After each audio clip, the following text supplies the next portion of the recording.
Hindi ba kayo nagtataka kung bakit kapag nagkakasakit ang husband or ang husband ninyo ay sa inyong mga legal wife umuuwi?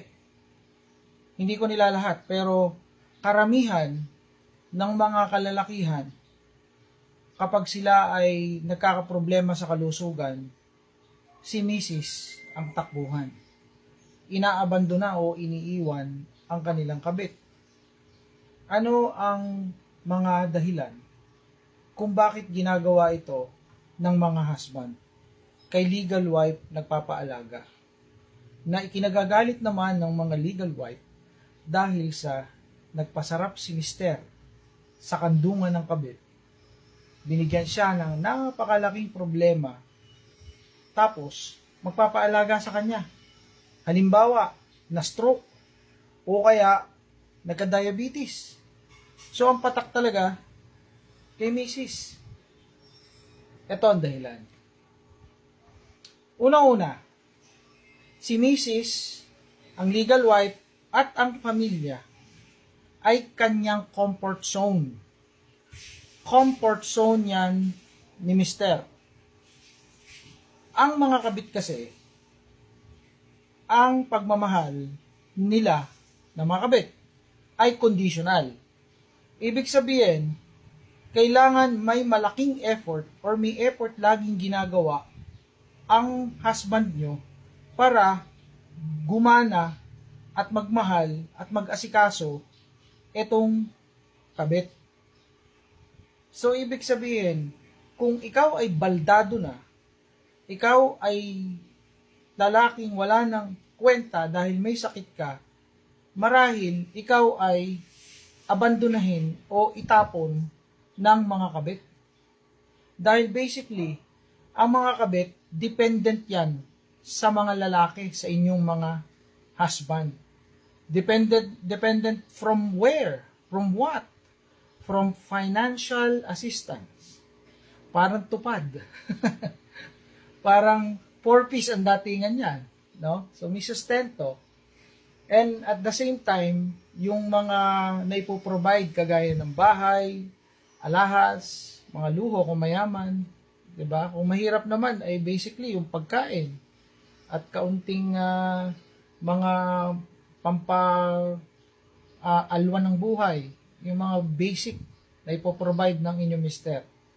Ngayon, alam yun ni mister na pagka siya ay nawalan ng kwenta, ay maaring ipagpalit siya sa iba noong kabit.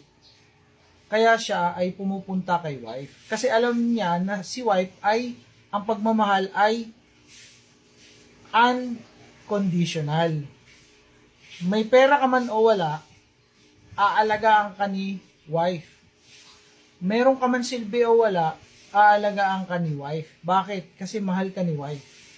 Dahil ikaw ay ama ng kanyang mga anak. Yun din ang isang matinding dahilan.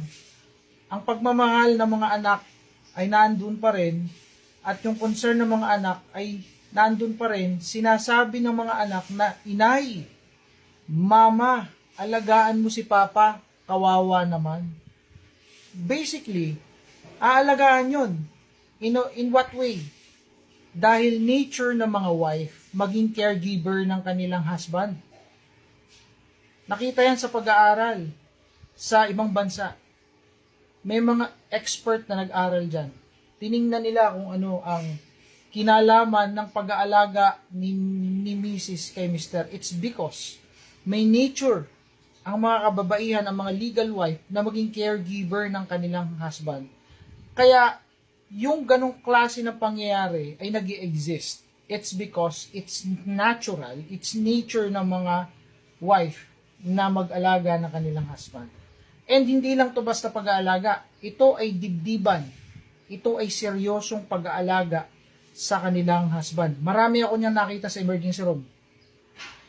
Kapag ang isang husband ay na-stroke, kahit mayroong ibang babae, mayroong ibang ginawa, kagaya na nangabit, yung wife kitang-kita ko kung paano niya alagaan yung kanyang husband.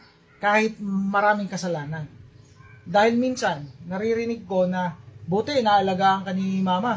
May mga anak na naririnig ako nagko-comment na gano'n sa ospital. Buti inaalagaan ka ni mama sa kabila ng ginawa mo.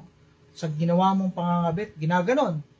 Kasi nasasaktan yung mga anak, nakikita na sobrang alaga yung kanilang tatay ng kanilang ina, na yung kanilang ina ay sinaktan na paulit-ulit ng kanilang ama.